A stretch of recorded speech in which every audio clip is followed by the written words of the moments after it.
Good morning. Good morning. Good morning, ma'am. Good morning, ma'am. Good morning. Okay. Good morning. Morning, ma'am. Okay. കഴിഞ്ഞ ക്ലാസ്സിൽ എടുത്തതൊക്കെ വായിച്ചു നോക്കിയിരുന്നോ? Specific പ്രോബ്ലംസിൽ screening of OP junior ഡോക്ടറിന്റെ അതുവരെ വായിച്ചോ? Okay okay. അപ്പൊ നമുക്ക് കണ്ടിന്യൂ ചെയ്യാലോ. ഓക്കെ, എല്ലാവരും റെഡി അല്ലേ? ഓക്കെ.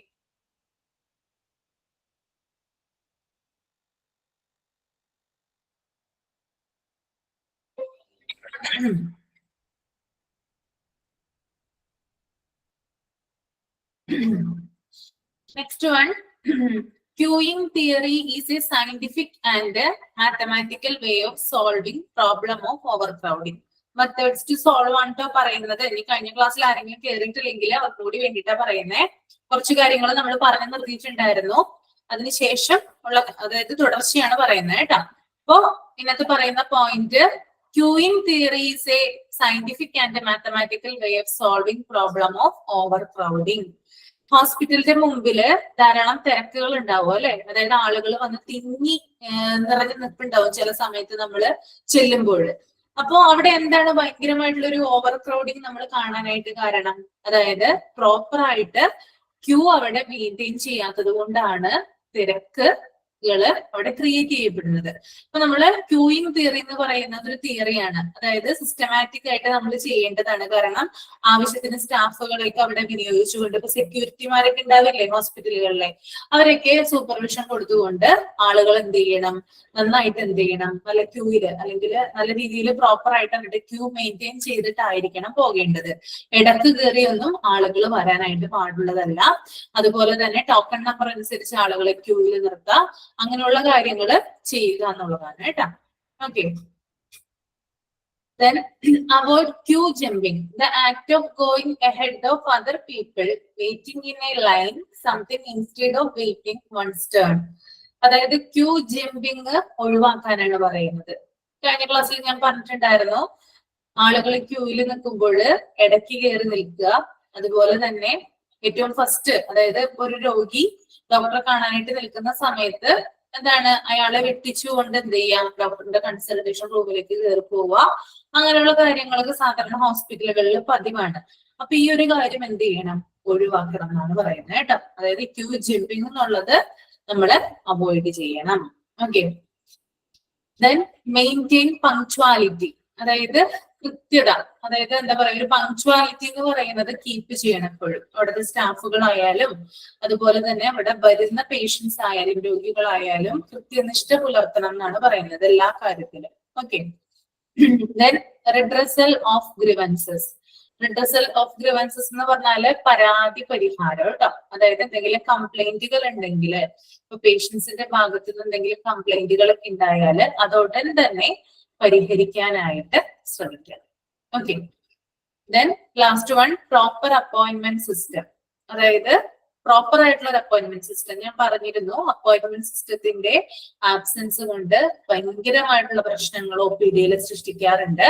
അപ്പൊ അത് ഒഴിവാക്കുന്നതിന് വേണ്ടിയിട്ട് നമ്മൾ എന്ത് ചെയ്യണം, രോഗികൾക്ക് അപ്പോയിന്റ്മെന്റ് കൊടുക്കണം. അപ്പോയിന്റ്മെന്റ് ചെയ്യുന്ന രോഗികളെ ഒരു ടൈം ഷെഡ്യൂൾ ചെയ്തിട്ട് ഹോസ്പിറ്റലിൽ വരുത്തുകയും അതനുസരിച്ച് ഡോക്ടർമാരെ കൺസൾട്ട് ചെയ്യാനായിട്ട് അനുവദിക്കുകയും വേണം. ഓക്കെ.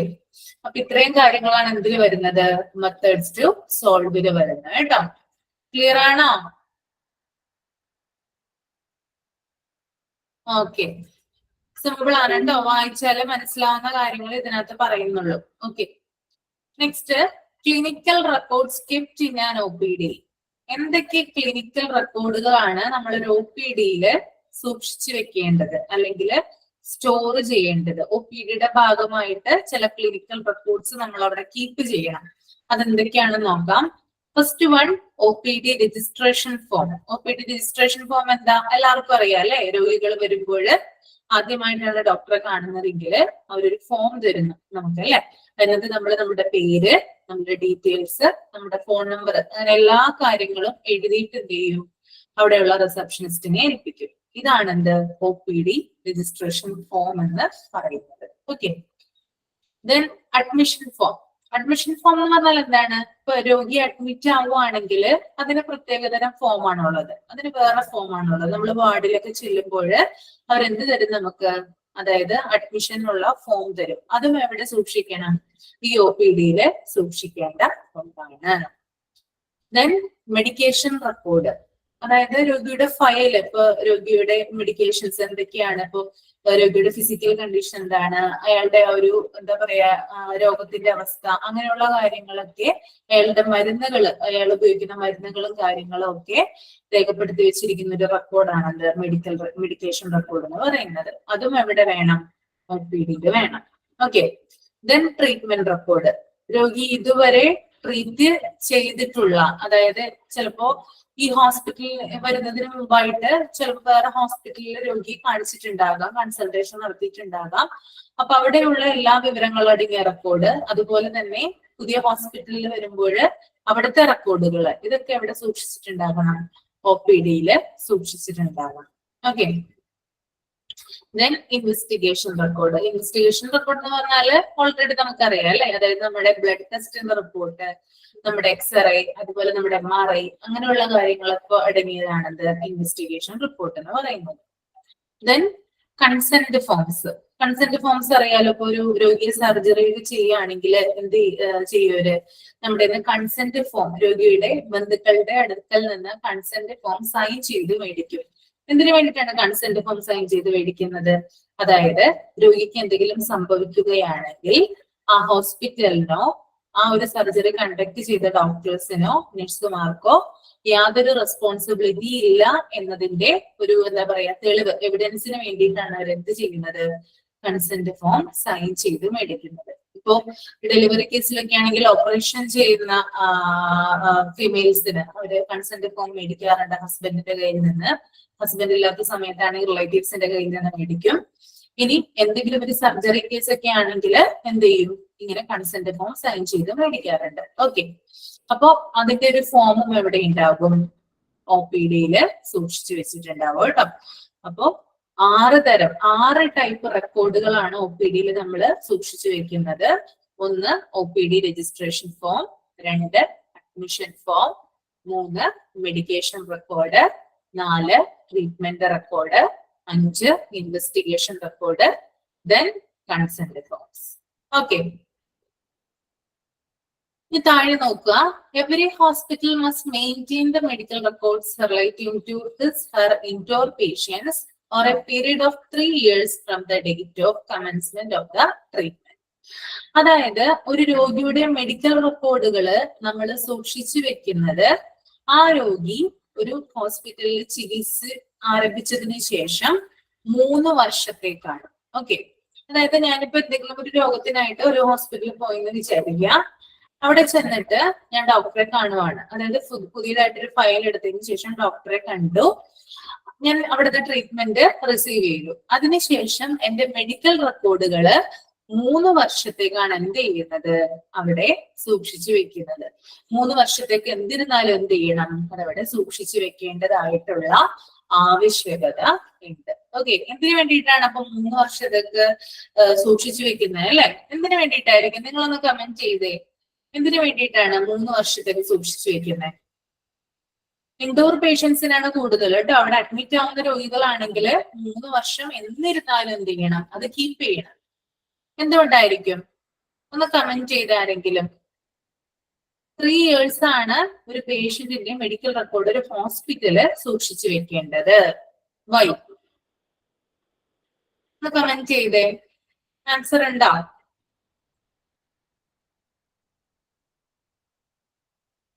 ഇല്ല, അറിയില്ല ആർക്കും. ഓക്കെ, ഞാൻ തന്നെ പറയാം. അതായത് ഒരു രോഗിയുടെ എല്ലാ തരത്തിലുമുള്ള ട്രീറ്റ്മെന്റ് റെക്കോർഡാണെന്ത് നമ്മൾ അവിടെ സൂക്ഷിച്ചു വെക്കുന്നത് അല്ലെ?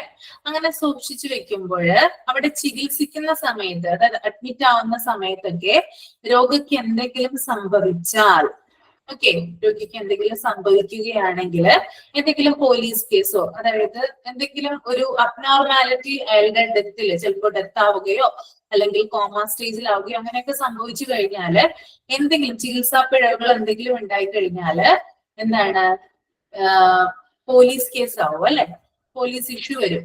അപ്പോ അവര് വന്ന് ഹോസ്പിറ്റലിനോട് തിരക്കും എന്താണ് രോഗിക്ക് പറ്റിയത്, പേഷ്യന്റ് എന്താണ് സംഭവിച്ചതെന്ന് തിരക്കും. അപ്പൊ ഹോസ്പിറ്റലിന്റെ കയ്യില് അതിന് കൃത്യമായിട്ട് മറുപടി കൊടുക്കാനായിട്ട് ഉണ്ടാവണം. ഓക്കെ, അതായത് ഇന്ന ട്രീറ്റ്മെന്റുകളാണ് ഞങ്ങൾ ചെയ്തത്, ഞങ്ങളുടെ ഭാഗത്തു നിന്നുള്ള പിശക് കൊണ്ടല്ല ഇങ്ങനെയുള്ള കാര്യങ്ങൾ, അതായത് രോഗി ചിലപ്പോൾ മരിച്ചിട്ടുണ്ടാവാം, അല്ലെങ്കിൽ കോമയിലായിട്ടുണ്ടാവാം, അങ്ങനെയുള്ള കാര്യങ്ങൾ വന്നതെന്ന് അവരെ ബോധ്യപ്പെടുത്താനാണ് ഈ പേഷ്യന്റിന്റെ റെക്കോർഡ് എന്ത് ചെയ്യുന്നത്, സൂക്ഷിച്ച് വെക്കുന്നത്. പിന്നെ വേറൊരു കേസിലും കൂടി പറയാറുണ്ട്, അതായത് ഇൻ കേസ് പേഷ്യന്റ് ഡെത്ത് ആവുകയാണെങ്കിൽ പേഷ്യന്റിന് ഇൻഷുറൻസ് ലഭിക്കും. ഓക്കെ, അപ്പൊ ഇൻഷുറൻസിന്റെ ഇതിൽ എന്താണ്, ഇൻഷുറൻസ് കമ്പനികൾ ആവശ്യപ്പെടുകയോ, അതായത് ഇന്ന കാരണം കൊണ്ടാണ് രോഗി മരിച്ചതെന്ന് ബോധ്യപ്പെടേണ്ടത്, എന്നാൽ മാത്രമല്ല ഇൻഷുറൻസ് ക്ലെയിം ചെയ്യുള്ളൂ. അപ്പൊ അങ്ങനെ ചോദിക്കുവാണെങ്കിൽ എന്താണ്, അവർക്ക് മുമ്പിൽ സബ്മിറ്റ് ചെയ്യണം. അതുപോലെ തന്നെ ഹയർ അതോറിറ്റിക്ക് മുന്നിൽ, സെൻട്രൽ ഗവൺമെന്റിന്റെ കേസ്, അതായത് അവരൊക്കെ നേരിട്ട് ഈ ഒരു പേഷ്യന്റ് കാര്യത്തിൽ ഇടപെടുവാണെങ്കിൽ അവരുടെ മുമ്പിൽ സബ്മിറ്റ് ചെയ്യാനായിട്ട് ഈ ഒരു റെക്കോർഡ്, പേഷ്യന്റ് റെക്കോർഡ് എവിടെ വേണം, ഹോസ്പിറ്റലില് കീപ്പ് ചെയ്തിരിക്കണം കേട്ടോ. അപ്പൊ ഈ കാരണങ്ങൾ കൊണ്ടാണ് എന്ത് ചെയ്യുന്നത്, ഈ ഒരു റെക്കോർഡ് 3 വർഷത്തേക്ക് എന്ത് ചെയ്യുന്നത്, കീപ്പ് ചെയ്ത് വെക്കുന്നത്. ക്ലിയർ ആയോ നിങ്ങൾക്ക്? Clear? Okay.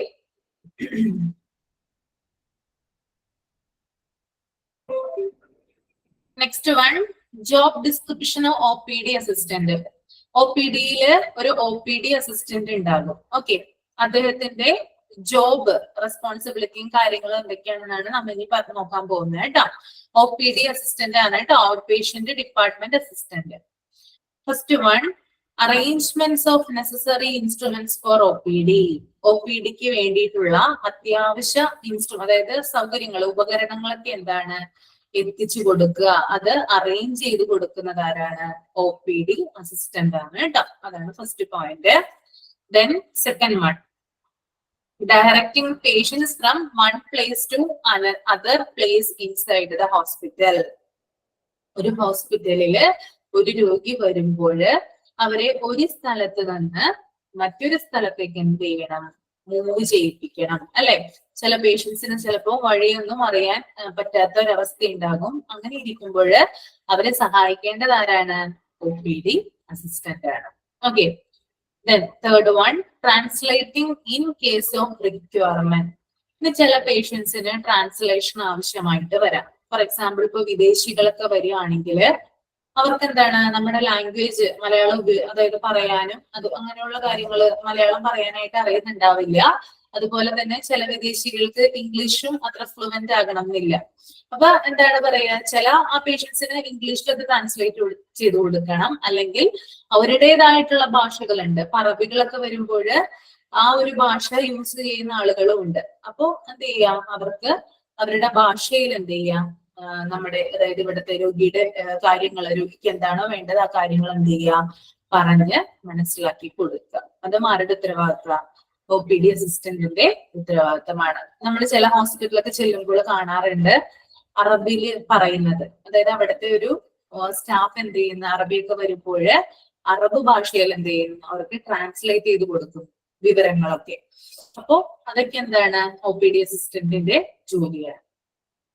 Then passing case sheets to other departments.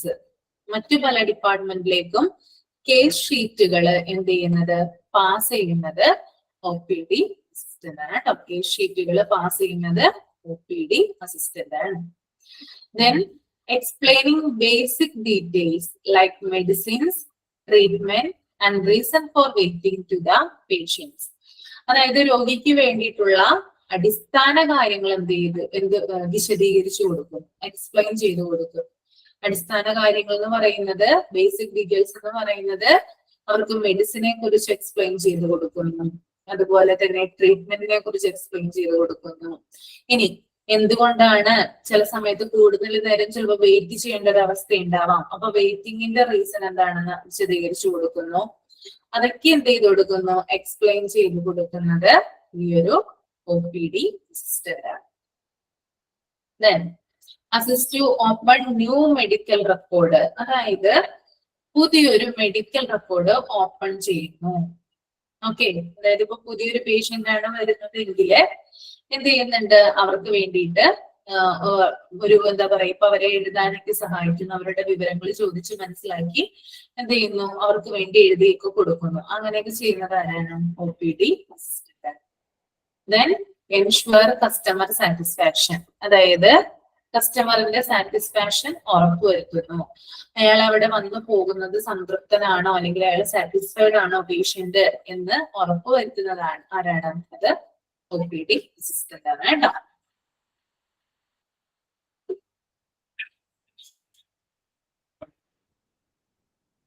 Okay, അപ്പൊ ഇത്രയും കാര്യങ്ങളാണ് OPD അസിസ്റ്റന്റിനെ കുറിച്ച് പറയാനുള്ളത്. ആദ്യം പറഞ്ഞു OPDയിലേക്ക് ആവശ്യമായിട്ടുള്ള എല്ലാ അറേഞ്ച്മെന്റ്സും ചെയ്യുന്നു.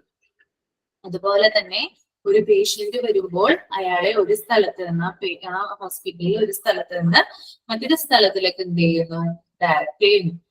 ദെൻ ട്രാൻസ്ലേറ്റ് ചെയ്ത് കൊടുക്കുന്നു. ആവശ്യമുള്ളവർക്ക് കേസ് ഷീറ്റ് മറ്റൊരു ഡിപ്പാർട്ട്മെന്റ്സിലേക്ക് പാസ് ചെയ്യുന്നു. പിന്നെ രോഗിക്ക് വേണ്ടിയിട്ടുള്ള ബേസിക് മെഡിക്കൽ ഡീറ്റെയിൽസ് എന്ത് ചെയ്യുന്നുണ്ട്? പറഞ്ഞു കൊടുക്കുന്നുണ്ട്. പിന്നെ ഒരു പുതിയ മെഡിക്കൽ റെക്കോർഡ് ഓപ്പൺ ചെയ്യാൻ സഹായിക്കുന്നുണ്ട്. ദെൻ കസ്റ്റമറിന്റെ സാറ്റിസ്ഫാക്ഷൻ ഉറപ്പുവരുത്തുന്നു. Okay, clear? എളുപ്പമല്ലേ? ഓക്കെ.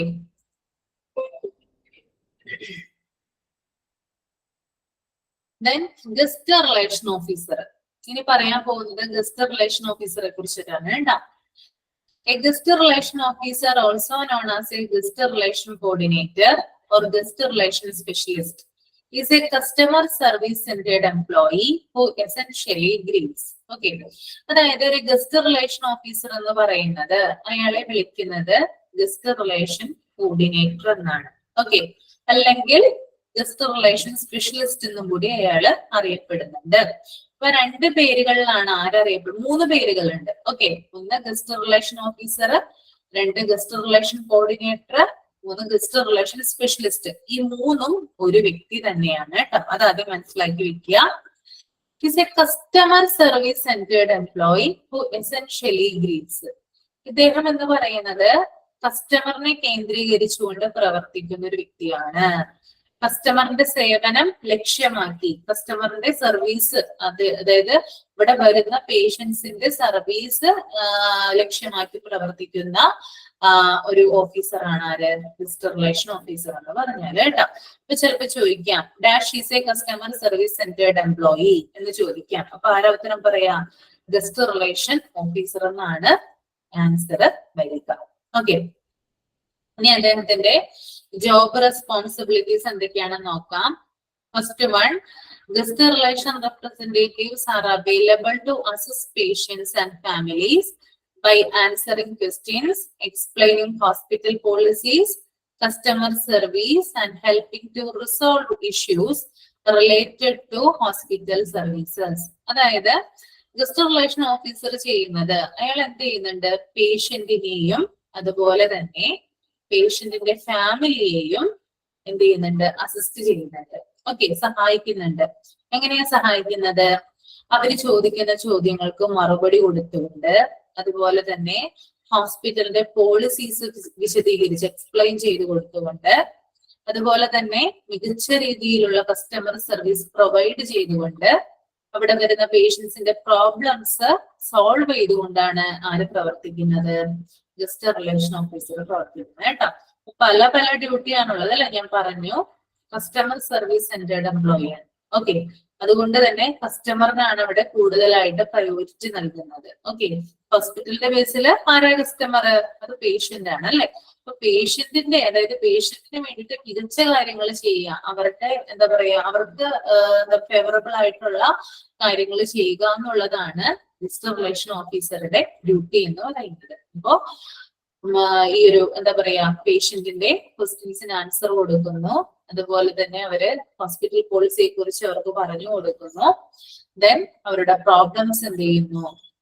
സോൾവ് ചെയ്ത് കൊടുക്കുന്നു. ഓക്കെ,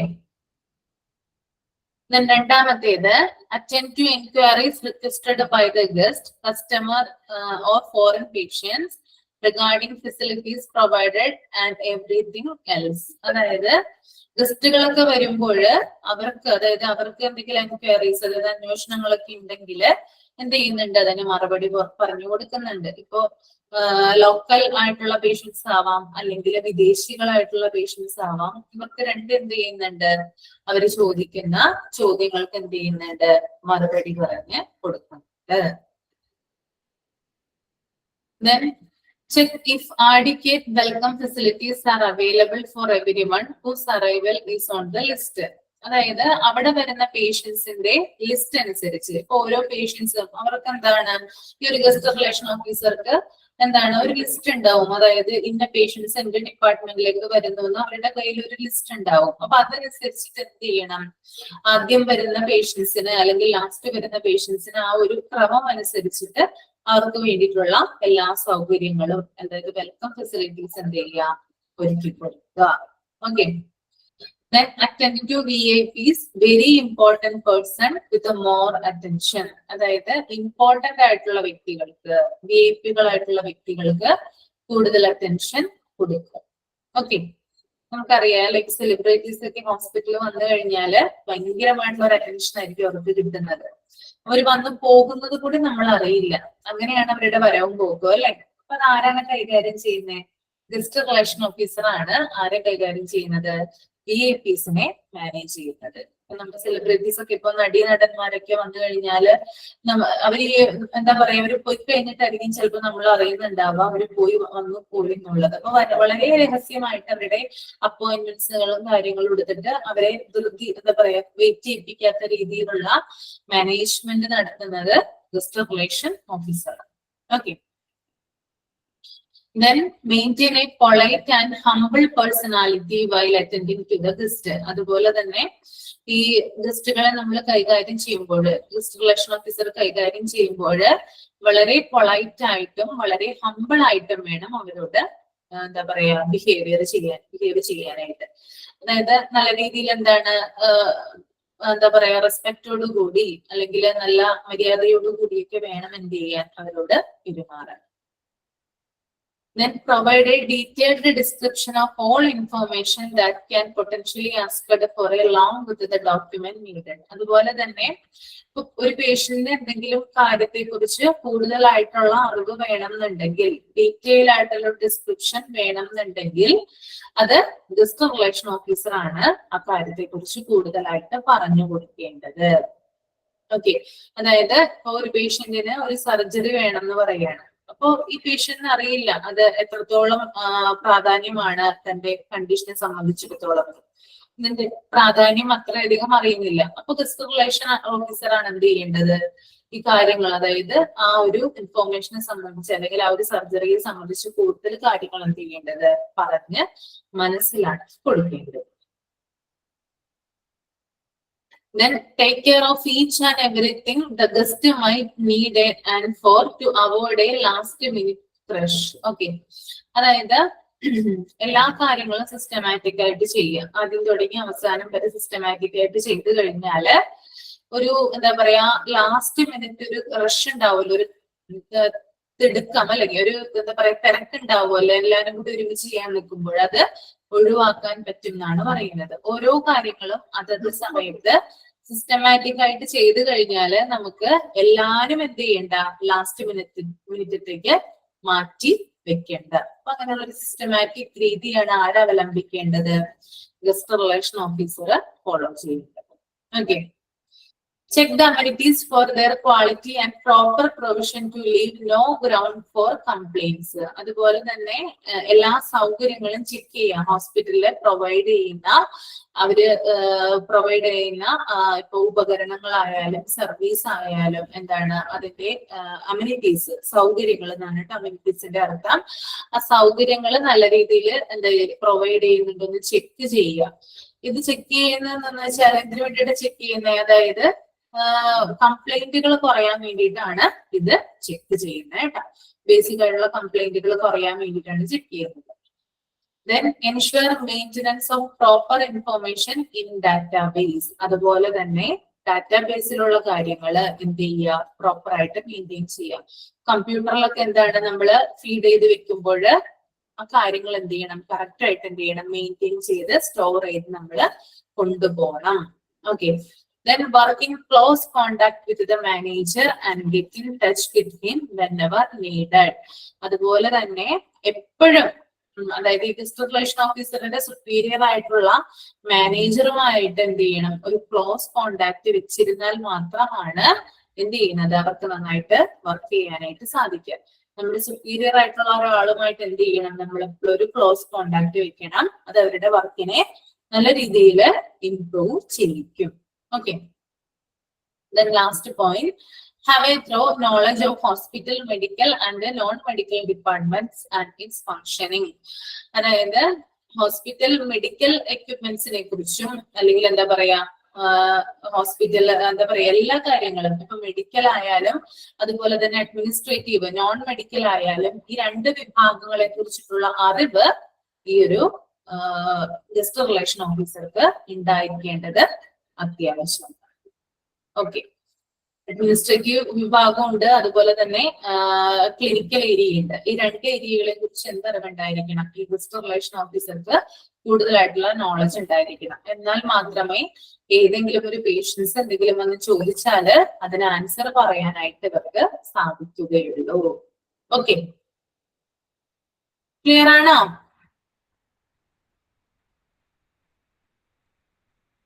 നമ്മുടെ ചാപ്റ്റർ കംപ്ലീറ്റ് ആയിട്ടാ. അതിനകത്ത് എന്തെങ്കിലും ഡൗട്ട് ഉണ്ടെങ്കിൽ കമന്റ് ചെയ്ത് ചോദിക്കാവുന്നതാണ്. ഞാൻ 2-3 ക്വസ്റ്റ്യൻസ് നിങ്ങൾക്ക് തരാം. ഓക്കെ, അതിനുശേഷം നമ്മൾ ഒരു പുതിയ ചാപ്റ്റർ എടുക്കണ്ടോ.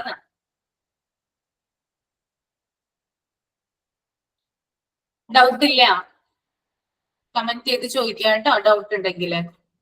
അമ്യൂണിറ്റീസിന്റെ മീനിങ് സൗകര്യങ്ങൾ എന്നാണ്. സൗകര്യങ്ങൾ ഉറപ്പുവരുത്തി ചെക്ക് ചെയ്യണം, എന്നാൽ മാത്രമാണ് കംപ്ലൈന്റുകൾ ഉണ്ടാവാതിരിക്കുക പേഷ്യന്റിന്റെ കയ്യിൽ നിന്ന് കേട്ടോ. അതാണ് അവിടെ പറയുന്നത്.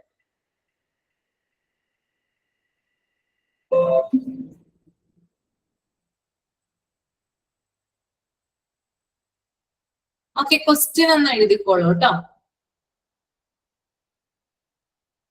Question എഴുതിക്കോളൂ. Which of the following does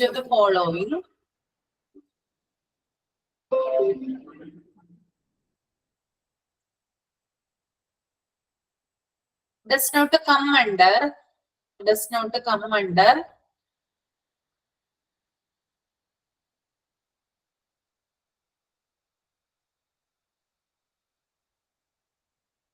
clinical records kept in an OPD? Clinical records kept in an OPD. Which of the following does not come under clinical records kept in an OPD?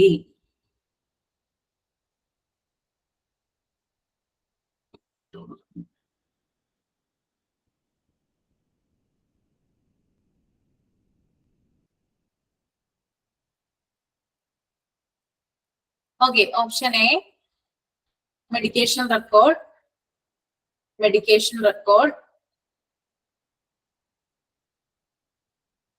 Option B, treatment record. Option C, consent forms.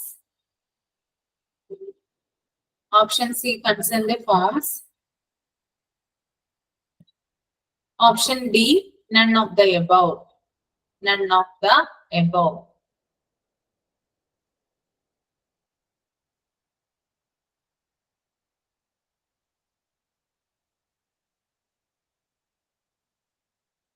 ഏതാ answer വരിക? Answer ഏതാ വരിക?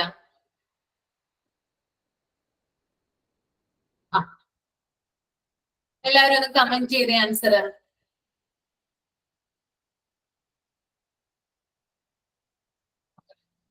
Okay, none of the above ആണ് കേട്ടോ. ഇതൊന്നുമല്ല. കാരണം എന്താ, എല്ലാ റെക്കോർഡുകളും ഞാൻ ഈ പറഞ്ഞ 3 ഓപ്ഷനിലുള്ള മെഡിക്കൽ റെക്കോർഡ് ആയിക്കോട്ടെ, മെഡിക്കേഷൻ റെക്കോർഡ് ആയിക്കോട്ടെ, ട്രീറ്റ്മെന്റ് റെക്കോർഡ് ആയിക്കോട്ടെ, കൺസെന്റ് ഫോംസ് ആയിക്കോട്ടെ, ഇത് 3 അവിടെ കീപ്പ് ചെയ്യുന്നതാ, OPD കീപ്പ് ചെയ്യുന്നതാണ് അല്ലെ. അപ്പൊ കറക്റ്റ് ആയിട്ടുള്ള ആൻസർ അതിനകത്ത് ഇല്ല.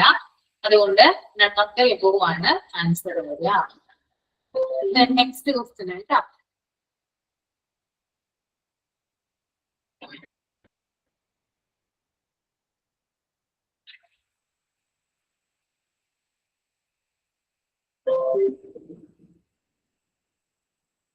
Who is known as guest relation coordinator?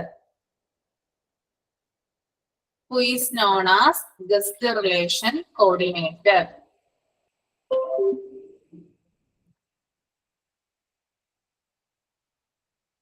Who is known as guest relation coordinator? അതിന് ഓപ്ഷൻ ഇല്ല കേട്ടോ. ഓപ്ഷൻ ഒന്ന് ആൻസർ പറഞ്ഞാൽ നിങ്ങൾ ആരാണ് ഗസ്റ്റ് റിലേഷൻ കോർഡിനേറ്റർ? ആരെയാണ് ഗസ്റ്റ് റിലേഷൻ കോർഡിനേറ്റർ എന്ന് പറയുന്നത്?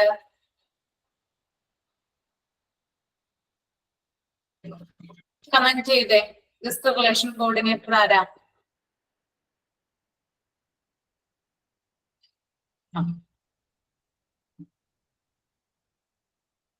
Guest relation officer. Okay.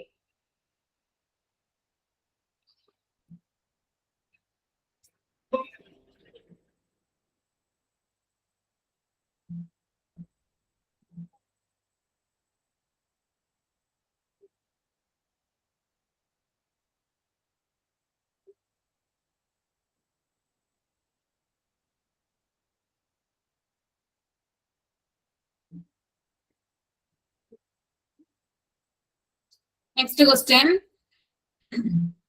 Which of the following does not come under does not come under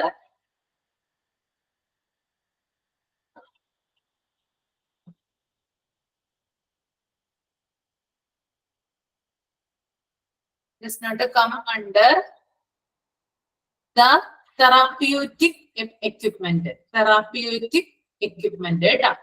Therapeutic equipment.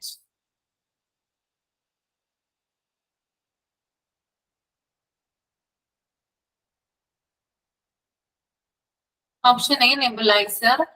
Option A, nebulizer. Option B, bronchoscope. Option B, bronchoscope. Option C, laryngoscope.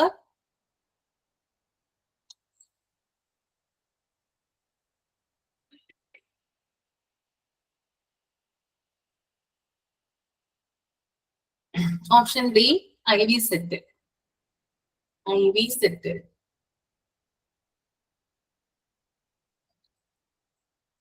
Okay. Answer ചെയ്തോ? Comment ചെയ്തേ. IV set. Okay, okay. Okay.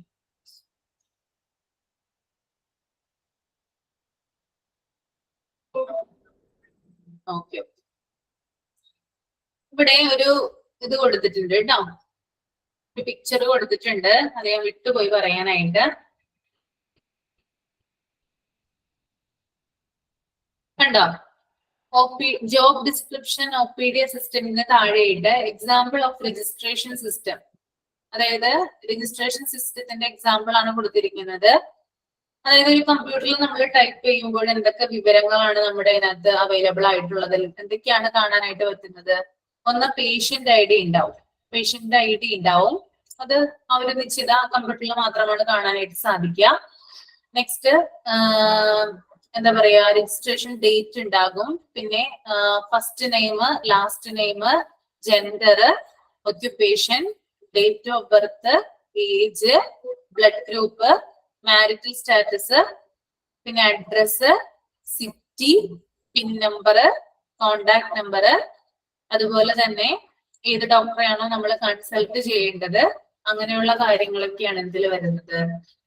Example of registration സിസ്റ്റത്തിൽ വരുന്നത് കേട്ടോ. കമ്പ്യൂട്ടറിലാണ് കാണാനായിട്ട് സാധിക്കുക.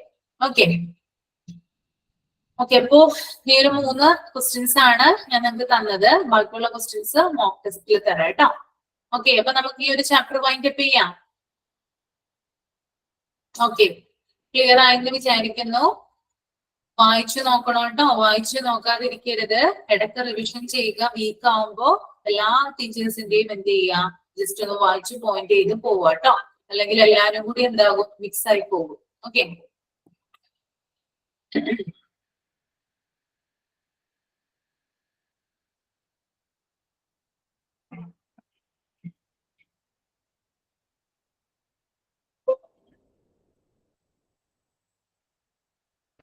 അടുത്ത നമ്മൾക്ക് chapter 7 ആണ്, ആക്സിഡന്റ് ആൻഡ് എമർജൻസി ഡിപ്പാർട്ട്മെന്റ്. കുറച്ചും കൂടി ഇൻട്രസ്റ്റിംഗ് ആയിട്ടുള്ള ടോപ്പിക് ആണ് കേട്ടോ, accident and emergency department.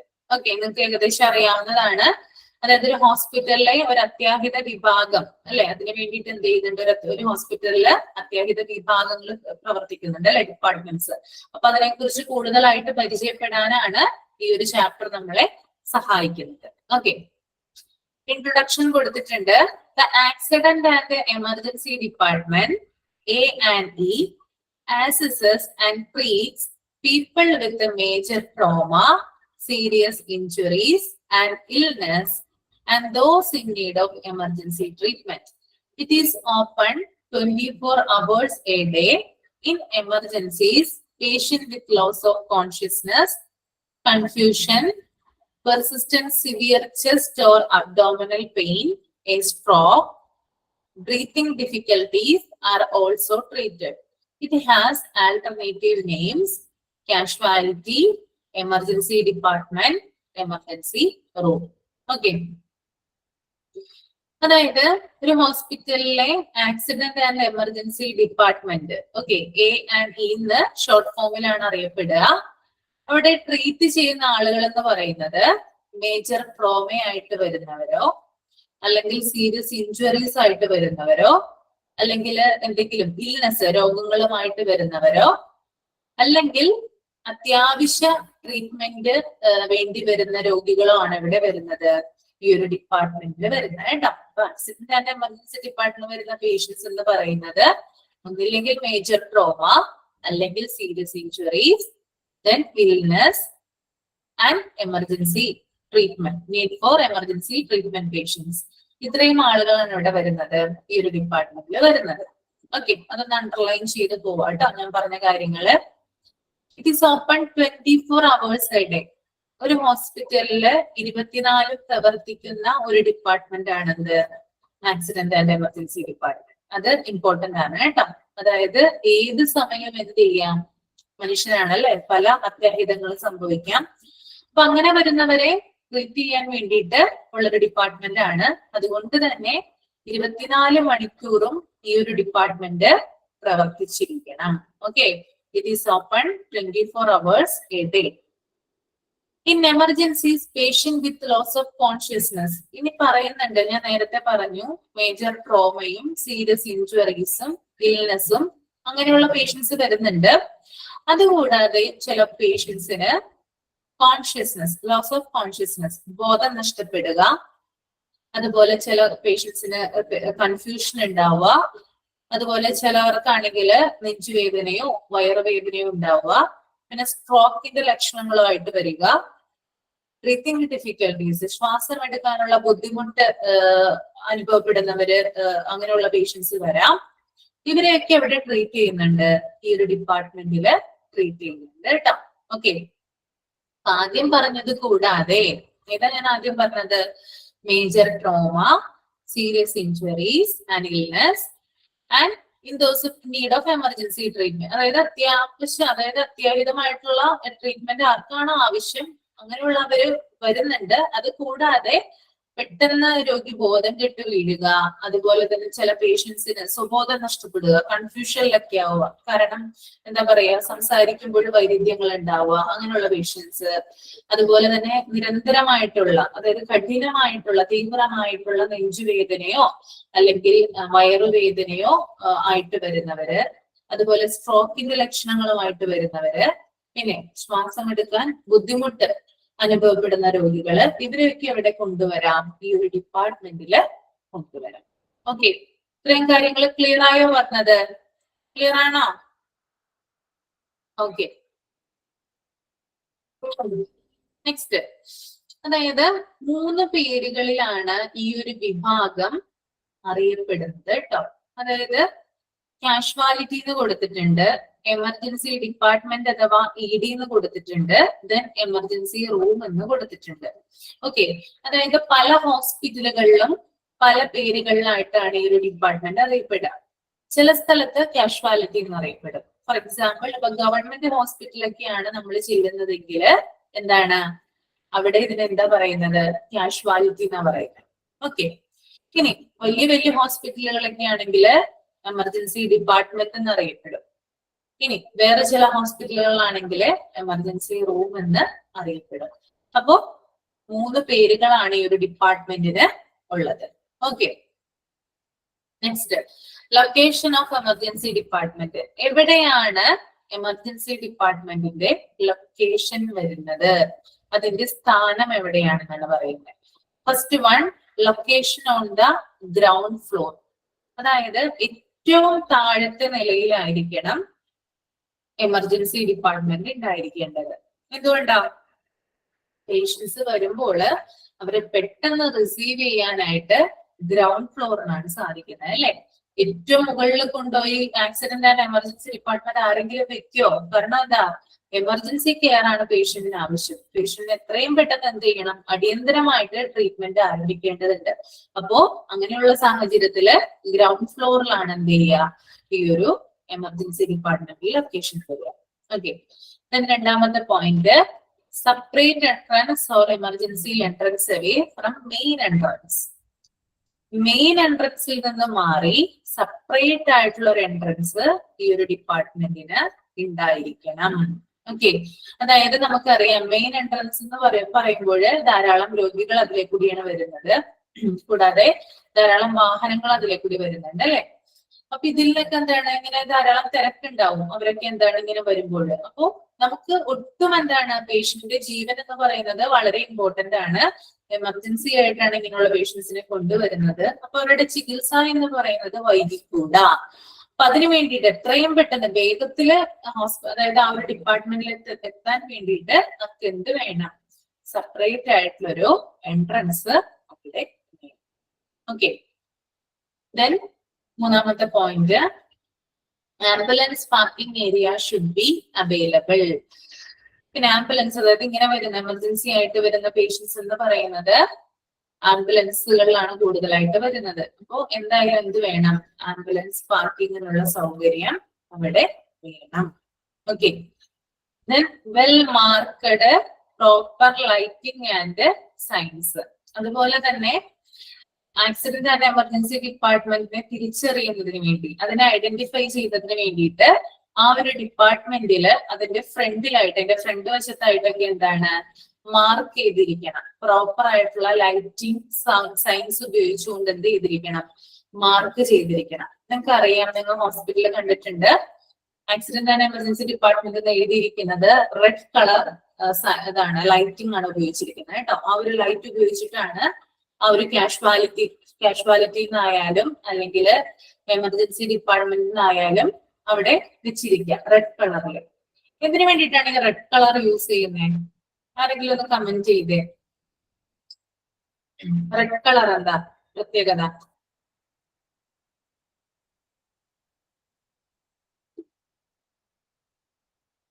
ആർക്കറിയില്ലേ? Well mark ചെയ്തിരിക്കണം എന്നാ പറയുന്നത്, റെഡ് കളറ് ഉപയോഗിച്ചുകൊണ്ട്. മോർ വിസിബിൾ കേട്ടാ. അതാണ് ആരോ ഒരു കമന്റ് ചെയ്തിരുന്നു, ഡേഞ്ചർ ആണ്, ഓക്കെ, പക്ഷെ ഈ ഒരു ഡിപ്പാർട്ട്മെന്റിനെ സംബന്ധിച്ചിടത്തോളം മോർ വിസിബിൾ ആണ്. റെഡ് കളർ എന്ന് പറഞ്ഞാല് വേവ് ലെങ്ത് കൂടിയ കളറാണ്. നിങ്ങൾ ചെറിയ ക്ലാസ്സിൽ പഠിച്ചിട്ടില്ലേ? റെഡ് വേവ് ലെങ്ത് കൂടുതല്, വയലറ്റ് വേവ് ലെങ്ത് കുറവ്. ഓക്കെ, അതായത് ഈസിലി ആക്സസിബിൾ ആയിട്ടുള്ള കളറാണത് റെഡ് എന്ന് പറയുന്നത്. അതുകൊണ്ടാണ് ഈ ഒരു ഡിപ്പാർട്ട്മെന്റില് അതിൽ ലൈറ്റനിങ് റെഡ് ഉപയോഗിച്ചായിരിക്കണം ചെയ്യേണ്ടി വരുന്നത് പറയുന്നത്. അതായത് ഇപ്പൊ ഒരു റോഡിൽ ഇപ്പൊ എമർജൻസി ആംബുലൻസ് എന്ന് പറയുന്ന വാഹനങ്ങള് റോഡിലൂടെ വരികയാണ്, ഹോസ്പിറ്റലിലേക്ക് കടക്കാൻ പോകുമ്പോൾ ആംബുലൻസിൽ ഇരിക്കുന്ന അല്ലെങ്കിൽ ആ വാഹനത്തിൽ ഇരിക്കുന്ന ഡ്രൈവറിന് അറിയാനായിട്ട് സാധിക്കണം ഈ ഒരു ഡിപ്പാർട്ട്മെന്റ് ഇരിക്കുന്നത് ഈ ഒരു ലൊക്കേഷനിലായിട്ടാണെന്ന്. അതിന് അയാളുടെ കണ്ണിന് ഏറ്റവും കൂടുതൽ വിസിബിൾ ആയിട്ടുള്ള അല്ലെങ്കിൽ ആക്സസിബിൾ ആയിട്ടുള്ള കളറാണത് റെഡ് എന്ന് പറയുന്നത് കേട്ടോ. ഓക്കെ, ക്ലിയർ ആണോ? ഓക്കെ, അപ്പൊ അതൊന്ന് എഴുതി വെക്കാട്ടോ സൈഡിലായിട്ട്. റെഡ് എന്ന് പറയുന്നത് വേവ് ലെങ്ത് കൂടിയ കളറാണ്. അതുപോലെ തന്നെ ഈസിലി ആക്സസിബിൾ ആയിട്ടുള്ള കളറാണത് റെഡ്. ഓക്കെ, വേവ് ലെങ്ത് കുറഞ്ഞ കളർ വയലറ്റ് ആണ്.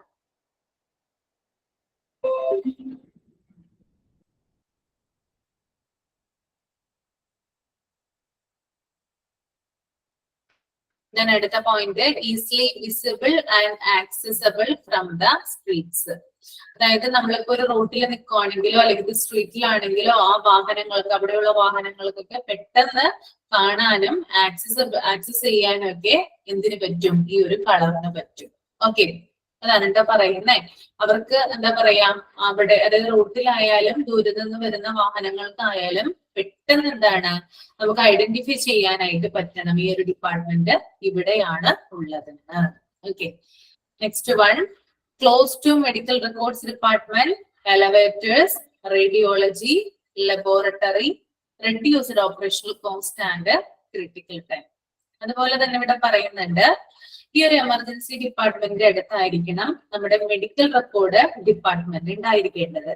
അതുപോലെ തന്നെ എലവേറ്റേഴ്സ് ഉണ്ടായിരിക്കുന്നത് ഈ ഒരു ഡിപ്പാർട്ട്മെന്റ് അടുത്തായിരിക്കണം എന്ന് പറയുന്നുണ്ട്. റേഡിയോളജി ആയാലും ലബോറട്ടറി ആയാലും ഒക്കെ എന്ത് തന്നെയാണ്? ആക്സിഡന്റ് ആൻഡ് എമർജൻസി ഡിപ്പാർട്ട്മെന്റ് അടുത്തായിട്ടായിരിക്കണം ഉണ്ടായിരിക്കും. ഇതെന്തിനു വേണ്ടിയിട്ടാന്ന് വെച്ചാൽ ഇപ്പൊ പെട്ടെന്ന് അത്യാവശ്യം, അതായത് ഒരാളെ ബോധം കെട്ട് കൊണ്ടുവന്നെന്ന് വിചാരിക്കുക, ഒരു പേഷ്യന്റ്, അത് എമർജൻസി ആണല്ലോ, ലോസ് ഓഫ് കോൺഷ്യസ്നെസ്. അങ്ങനെ കൊണ്ടുവന്നു കഴിഞ്ഞാല് നമ്മൾ ഡയറക്റ്റ് ആയിട്ട് എന്ത് ചെയ്യണ്ട? OPD ചെല്ലണ്ട. കാരണം എന്താ? നേരെ എമർജൻസി ഡിപ്പാർട്ട്മെന്റിലേക്ക് ചെന്നാൽ മതി. അവിടെ ചെല്ലുന്നു, ഇയാളെ വേഗം ട്രീറ്റ് ചെയ്യാനായിട്ട് തുടങ്ങുന്നു. ആ ഒരു കണ്ടീഷൻ അയാളുടെ മനസ്സിലാക്കിയ ശേഷമാണ് ഇയാളുടെ മെഡിക്കൽ റെക്കോർഡ് അവിടെ എടുക്കുന്നത്. ഓക്കെ, അപ്പോ പെട്ടെന്ന് ചിലപ്പോ അവിടെ ചികിത്സയിലുള്ള ആളായിരിക്കാം, അല്ലെങ്കിൽ പുതുതായിട്ട് വന്ന രോഗിയായിരിക്കാം ചിലപ്പോ അയാള്. അപ്പൊ പെട്ടെന്ന് മെഡിക്കൽ റെക്കോർഡ് എടുക്കാൻ വേണ്ടിയിട്ടാണ് എന്ത് ചെയ്യുന്നത്? ആ ഒരു ഡിപ്പാർട്ട്മെന്റ് അതിന്റെ അടുത്തായിരിക്കണമെന്ന് പറയുന്നത്. ഓക്കെ, അതുപോലെ തന്നെ എലവേറ്റേഴ്സ്. ഇപ്പോ ഞാൻ പറഞ്ഞു, ഇങ്ങനെ ഒരു രോഗിയെ കൊണ്ടുവന്നു, അയാൾക്ക് പെട്ടെന്ന് എന്താണ്, അയാളെ ചിലപ്പോ മുകൾ നിലയിലേക്ക് കൊണ്ടുപോകേണ്ട, അതായത് മുകളിലുള്ള ഫ്ലോറിലേക്ക് കൊണ്ടുപോകേണ്ട ഒരു ആവശ്യം വന്നെന്നിരിക്കാം. അങ്ങനെയുള്ള സാഹചര്യങ്ങളിൽ എലവേറ്റേഴ്സിന്റെ ആവശ്യം വരാം. Okay, then radiology. ഇപ്പൊ ബോധം കെട്ടാണ് വീഴുന്നത് അല്ലെ, ചിലപ്പോ അയാൾക്ക് MRI എടുക്കേണ്ട ഒരു ആവശ്യം വന്നേക്കാം. അപ്പൊ അയാൾ എങ്ങോട്ടാ കൊണ്ടുപോകണ്ടേ? റേഡിയോളജി ഡിപ്പാർട്ട്മെന്റിലേക്ക് കൊണ്ടുപോകണം അല്ലെ. അപ്പോ അതിന് നമ്മൾ അധികം കാലതാമസം വരുത്താൻ പാടില്ല. അതുകൊണ്ട് റേഡിയോളജി ഡിപ്പാർട്ട്മെന്റും ഇതിന്റെ തൊട്ടടുത്തായിരിക്കണം. ലബോറട്ടറി, ചിലപ്പോ ആൾക്ക് പെട്ടെന്ന് ഇപ്പൊ ആക്സിഡന്റ് ആയിട്ടൊക്കെ വരുന്ന ആളുകളാണെങ്കിൽ ധാരാളം ബ്ലഡ് പോകും അല്ലെ. അപ്പൊ ബ്ലഡ് ചിലപ്പോൾ ആവശ്യമായിട്ട് വന്നേക്കാം. അപ്പൊ പെട്ടെന്ന് അയാളുടെ ബ്ലഡ് ഏതാണ് അയാളുടെ ബ്ലഡ് ഗ്രൂപ്പ് എന്ന് അറിയാൻ വേണ്ടി ടെസ്റ്റ് ചെയ്യണം അല്ലെ. അപ്പൊ അടുത്ത് തന്നെ എന്തുണ്ടായിരിക്കണം? ലബോറട്ടറി ഉണ്ടായിരിക്കണം. അപ്പോ ആ രോഗിക്ക്, ആ അത്യാഹിതമായിട്ട് വന്ന രോഗിക്ക് എത്രയും പെട്ടെന്ന് മെഡിക്കൽ കെയർ കൊടുക്കുക. അയാളുടെ ആ ഒരു ജീവൻ രക്ഷിക്കാനുള്ള ടൈം എന്ന് പറയുന്നത് വളരെ പരിമിതമാണ്. ഇതൊക്കെ അടുത്തുണ്ടെങ്കിൽ എന്ത് ചെയ്യാൻ പറ്റും? അയാളുടെ ജീവൻ രക്ഷിക്കാനായിട്ട് കൂടുതൽ സാധിക്കും എന്നാണ് പറയുന്നത് കേട്ടോ. ഓക്കെ, ക്ലിയർ ആണോ? ഓക്കെ, ഞാനിപ്പോ ഇന്ന് ട്രെമർ എടുക്കുന്നുള്ളൂ. എന്തെങ്കിലും ഡൗട്ട് ഉണ്ടെങ്കിൽ ചോദിക്കാം കേട്ടോ. ഓക്കെ, ഞാൻ മൈക്ക് ഓൺ ചെയ്യാം.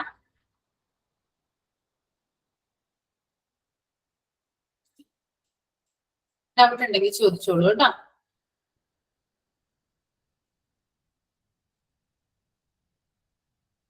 ഔട്ട് പേഷ്യന്റ് ഡിപ്പാർട്ട്മെന്റിനെ സംബന്ധിച്ച് എന്തെങ്കിലും ഡൗട്ട് ഉണ്ടെങ്കിൽ ചോദിക്കാം. ഈ ഒരു ചാപ്റ്ററിനെ പറ്റി ഡൗട്ട് ഉണ്ടെങ്കിൽ ചോദിക്കാം.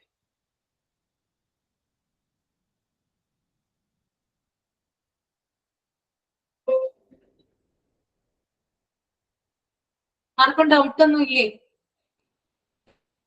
എല്ലാം ക്ലിയർ ആയി നിങ്ങൾക്ക്?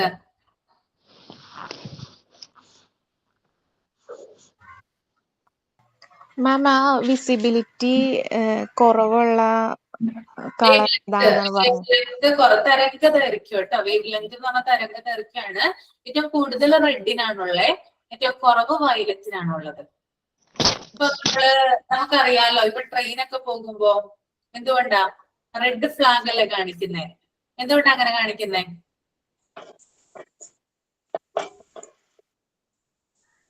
ആർക്കറിയില്ല എന്തുകൊണ്ടാ അങ്ങനെ കാണിക്കുന്നേ? അതായത് പെട്ടെന്ന് വിസിബിൾ ആണ്, അത് ആക്സസിബിൾ ആണ്. അവിടെ ഇരിക്കുന്ന, അതായത് ട്രെയിൻ ഓടിക്കുന്ന ലോക്കോ പൈലറ്റിനെ പെട്ടെന്ന് എന്ത് ചെയ്യാൻ പറ്റും? വിസിബിൾ ആക്കാനായിട്ട്, അതായത് പെട്ടെന്ന് കാണാനായിട്ട് സാധിക്കും. എത്ര അകലയിൽ നിന്നാണെങ്കിലും റെഡ് എന്ന് പറയുന്ന കളറ് പെട്ടെന്ന് നമുക്ക് ആക്സസ് ചെയ്യാനായിട്ട് സാധിക്കും. പക്ഷെ വയലറ്റ് അത്രയും ഇല്ല കേട്ടോ.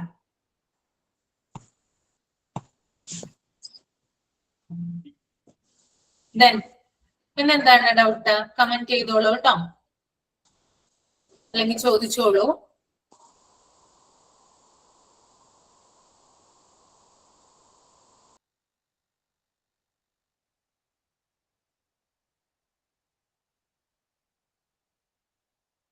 ഒപിഡിയെ കുറിച്ച് എന്തെങ്കിലും doubt?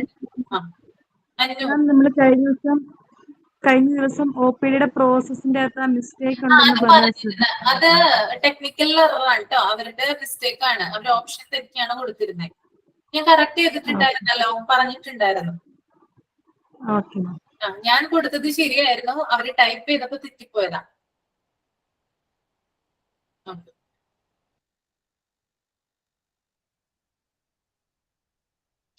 Anjana Ambareesh, redressal of grievances എന്ന് പറഞ്ഞാല് പരാതി പരിഹാരം എന്നാണ് കേട്ടോ. എന്തെങ്കിലും പേഷ്യന്റ് എന്തെങ്കിലും ഇഷ്യൂ ഉണ്ടെങ്കിൽ, പരാതികൾ ഉണ്ടെങ്കിൽ, കംപ്ലൈന്റ്സ് ഉണ്ടെങ്കിൽ അത് പരിഹരിക്കാനായിട്ട് ശ്രമിക്കണം, അതാണ് പറയുന്നത്.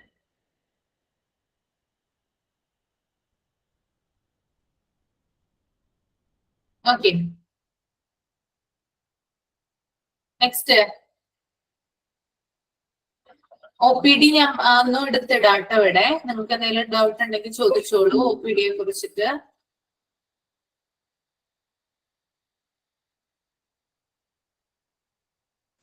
ജസ്റ്റ് ഒന്ന് വായിച്ചു നോക്കാം കേട്ടോ.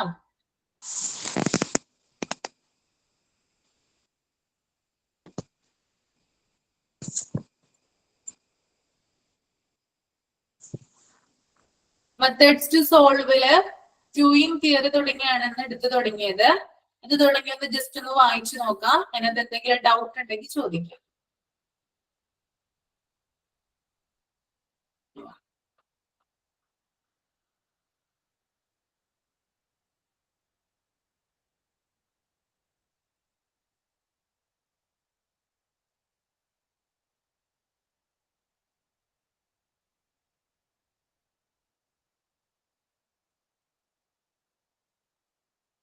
ANC എന്ന് പറഞ്ഞാല് ഓക്സിലറി നഴ്സ്, ANC അത് ANMS അല്ലേ, സോറി, ആന്റിനേറ്റൽ ക്ലിനിക് കേട്ടോ. ANC എന്ന് പറഞ്ഞാല് antenatal clinic.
Electro cardiograph, ECG കേട്ടോ.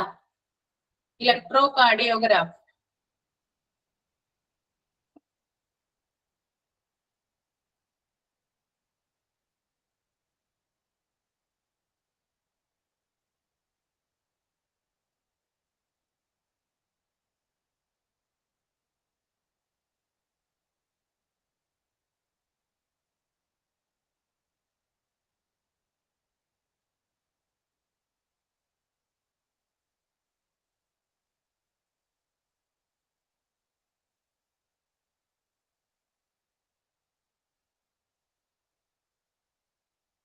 ഓക്കെ,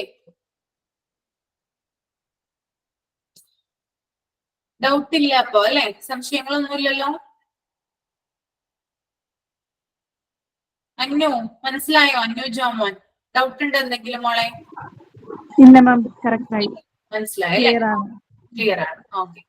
അപ്പൊ നമുക്ക് വൈൻഡപ്പ് ചെയ്യാം അല്ലെ? അപ്പൊ നമ്മള് അടുത്ത ക്ലാസ്സിൽ ആക്സിഡന്റ് ആൻഡ് എമർജൻസി ഡിപ്പാർട്ട്മെന്റ് തുടർച്ചയാണ് എടുക്കുക കേട്ടോ. Okay okay, thank you. Thank you ma'am. Thank you, ma'am.